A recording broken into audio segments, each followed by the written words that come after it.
నాకు తెలియదు అంటే వాళ్ళు ఏమేమి రాసుకుంటారు, వాళ్ళు దర్యాప్తులో ఏం వస్తుందో అదే రాసుకుంటారు. ఉమ్. నువ్వు నువ్వు నర్రెడ్డి కానీ ఇప్పుడు సునీత వేసిన ఈ ప్రైవేట్ కేసు ఫాల్స్ అని తేలిందంటే చర్యలు సీరియస్ ఉంటాయని ముప్పాళ్ళ సుబ్బారావు గారు అంటున్నారు. ఖచ్చితంగా సీరియస్ గా ఉంటాయి. ఎందుకు అంటే ఇది మామూలు చిన్న కేసు కాదు కదా, high profile political murder case. ఈ హై ప్రొఫైల్ పొలిటికల్ మర్డర్ కేసులో ఒక విట్నెస్ గా ఉండాల్సిన వ్యక్తే ఎవరైతే నేరం చేశారో వాళ్ళ తరఫుకి వెళ్ళిపోయాడు ఇతను. ఇది ఇక్కడ ఇప్పటి వరకు జరిగిన పరిణామాలు చూస్తే ఇప్పుడు నేను చెప్పింది ఎవిడెంట్.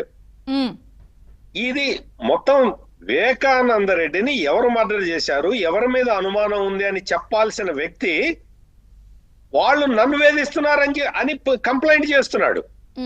అది కూడా ఎవరి మీద? వివేకానంద రెడ్డి కూతురు మీద, అల్లుడు మీద, సిబిఐ ఆఫీసర్ మీద. సిబిఐ ఆఫీసర్ కొట్టాట. అవును, కొట్టి పలానా వాళ్ళ పేర్లు చెప్పమని చెప్పాడు అనేది వేసిన కంప్లైంట్. కొట్టి చెప్పిస్తున్నాడని. పోనీ ఆయన కొట్టాడు, నువ్వు చెప్పావా? నువ్వు చెప్పలేదు కదా.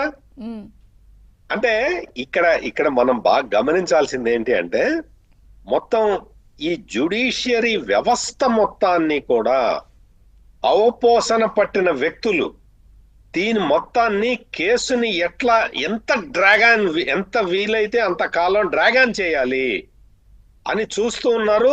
ఆ సందర్భంగానే ఇవన్నీ జరుగుతున్నాయి.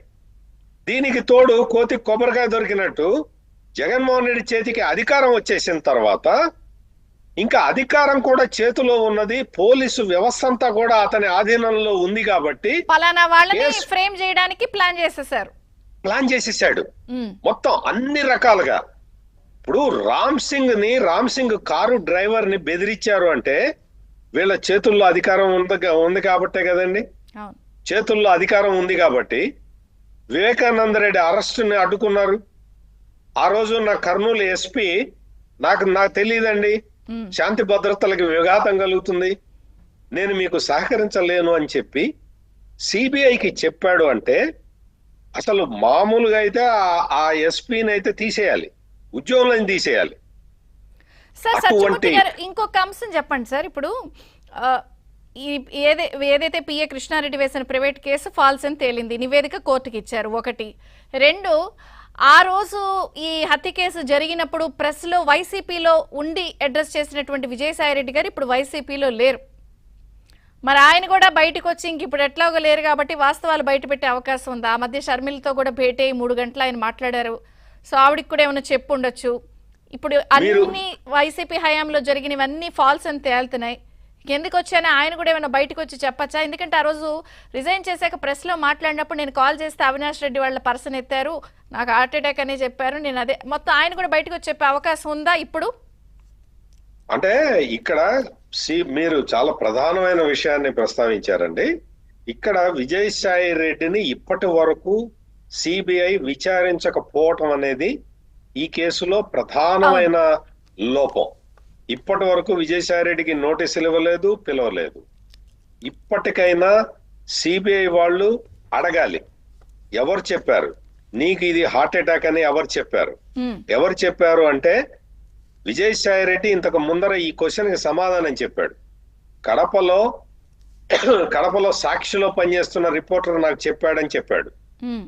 ఆ సాక్షి రిపోర్టర్ ని పిలిచి అడగలేదు, సిబిఐ అడగలేదు, ఇప్పటి వరకు అడగలేదు. ఎందుకు అడగలేదు అనేది సిబిఐ కూడా పబ్లిక్ లో సమాధానం చెప్పుకోవాల్సిన పరిస్థితి.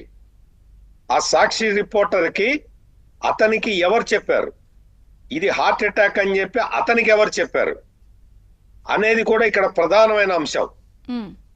ఈ లింకులన్నీ కూడా సిబిఐ ఎంక్వైరీ చెయ్యలేదు. సిబిఐ ఎందుకు ఎంక్వైరీ చేయలేదు అనేది ఇప్పుడు సిబిఐ వచ్చి ఎక్స్ప్లెనేషన్ ఇచ్చుకోవాల్సిన పరిస్థితి ఉంది. వైసీపీ నాయకులందరూ కూడా కలిసికట్టుగా ఒకటే విషయాన్ని చెప్తూ ఉన్నారు. అందరూ దీన్ని కేసుని తప్పుదోవ పట్టించే విధంగా, కేసుకి సంబంధించిన డీటెయిల్స్ ని మొత్తం క్లీన్ చేసే విధంగా, ఇట్లా ఫ్యాబ్రికేటెడ్ విషయాల్ని బయటికి తీసుకొచ్చే విధంగా అందరూ కలిసికట్టుగా ప్రవర్తిస్తూ ఉంటే సిబిఐ వాళ్ళు ఈ వైఎస్ఆర్ కాంగ్రెస్ పార్టీకి సంబంధించిన నాయకుల్ని ఎందుకు ప్రశ్నించటం లేదు అనేది ఇప్పుడు